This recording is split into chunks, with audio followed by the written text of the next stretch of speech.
Hello and welcome to Talkie English. I'm your host, Sam. This is the podcast where we help you with the English you need for everyday situations, making you feel more confident and relaxed. Today we have a really important topic, small talk. I know. For many people, that word can make you feel a little nervous.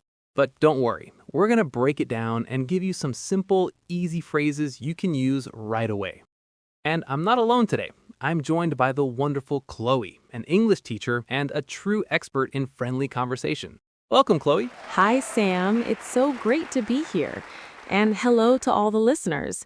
I'm really happy to talk about this. Fantastic.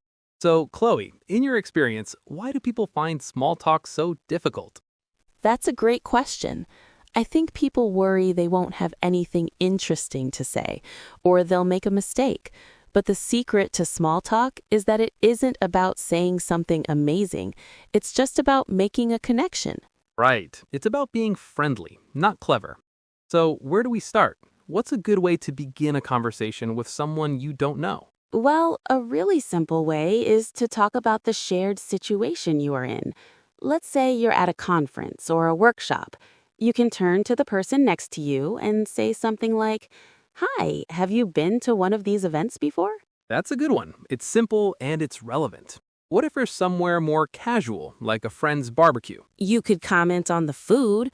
"Wow, these burgers look amazing, don't they?" Or another easy topic is asking about their week. The most common question is, "How was your weekend?" Yes, the weekend, a classic. It's a great topic because almost everyone has something to say about it. And a very natural way to ask about it is also, did you get up to much at the weekend? I like that one. Get up to much just means, did you do much or were you busy? It's very conversational. Exactly. So for our listeners, that phrase again is, did you get up to much? It's a fantastic, friendly question. Another really useful question, especially if you think the person isn't from your town, is, "So, are you from around here?" Oh, that's a brilliant one. Are you from around here? It means, do you live in this area? It can open up a whole conversation about where people are from. Yeah, it's a great way to learn something about the person. Okay, I think this is the perfect moment to pause and let our listeners practice a couple of these amazing phrases. So find the quiet space and please repeat after me. Let's try the first one. Ready? Did you get up to much at the weekend? Great. Now for the second one. So, are you from around here? Wonderful. It really helps to say these things out loud. It really does build confidence. So, Chloe, we've started the conversation, but how do we show the other person we are interested and keep it going? This is the most important part, I think. You have to listen to their answer. And then you can use simple phrases to show you're listening. Things like, "Oh, really? That's interesting," or "That sounds fun." Right. Those little replies are so important. They show you're engaged. So if someone says, "I went to a concert on Saturday," you don't just stay silent. Exactly. You can say, "Oh, cool. Who did you see?" Or, "That sounds fun. I haven't been to a concert in ages." That second one is great because you show interest and you share a little bit about yourself. That's a fantastic point. A good conversation is like a game of tennis. You hit the ball, then they hit it back. You have to share and then ask a question. That's the perfect way to describe it. For example, if someone asks you, "Are you from around here?" you can say, "No, I'm originally from Manchester, but I moved here 2 years ago for work. How about you?" And there it is again, that lovely little phrase, "How about you?" For our listeners, this is one of the most useful phrases in English. It gives the conversation back to the other person. It does. It makes it feel balanced. The worst small talk is when one person just asks questions like it's an interview. So true. Okay, so we've learned to start with a question about the situation or the weekend. We've learned to show we are listening with phrases like, "That's interesting."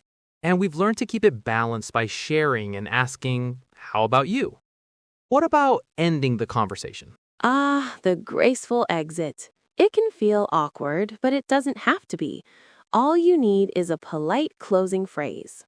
What would you suggest? You can say something positive and then give a reason for leaving. For example, Well, it's been lovely chatting with you, but I should go and find my friend. Or, anyway, I'm going to grab another drink. It was great to meet you. Both of those are perfect. They are warm and friendly, and they give a clear signal that the conversation is ending. It was great to meet you is a wonderful phrase to remember. It is. And always try to smile when you say it. It makes all the difference. Chloe, this has been incredibly helpful. To quickly summarize for everyone listening, start with a simple question about your shared situation. Know which topics to avoid. Use open and friendly body language, show you're listening, share something about yourself, and then end with a polite phrase like, "It was great meeting you." That's a great point about smiling. It leads me to another question. We've talked about what to say, but are there things we should avoid saying? Any topics that are off limits for small talk? That's it. And remember, everyone feels a little nervous sometimes. The more you practice, the easier it gets.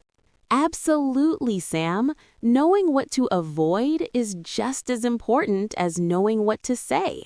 The main goal is to keep the conversation light and positive, so you should definitely steer clear of controversial or very personal topics. Fantastic advice. A huge thank you to our guest, Chloe, for sharing all these amazing tips.